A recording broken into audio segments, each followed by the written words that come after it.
दादांची सकाळी उठलेपासूनची जी प्रक्रिया झाली, दादांची मोमेंट झाली, ती मोमेंट सगळी आली पाहिजे.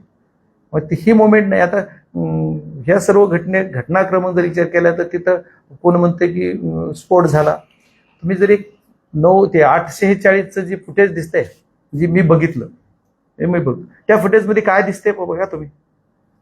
काय दिसतंय? फ्लाईट टच होऊन क्रॅश नाही झाला, नाही. त्याच्यात मला जेवढं कळतंय, ठीक आहे, तुम्हाला क्रॉस झालं, टिल्ड झालं, ठीक आहे, पण जमिनीला टच व्हायच्या अगोदरच ब्लास्ट झालाय.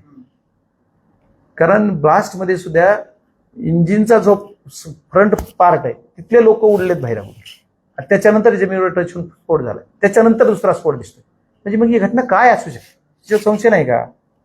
त्याच्यात बॉम्ब होता का? इंजिन असं ब्लास्ट झालं, खाली न टच होता? म्हणजे मी काय टेक्निकली माणूस नाही एवढा, पण मला जे स्वप्न पडत नाही ती, मला जे दिसतंय तुमचा जी प्रथमदर्शी जे दिसतंय डोळ्याला ते बघतो.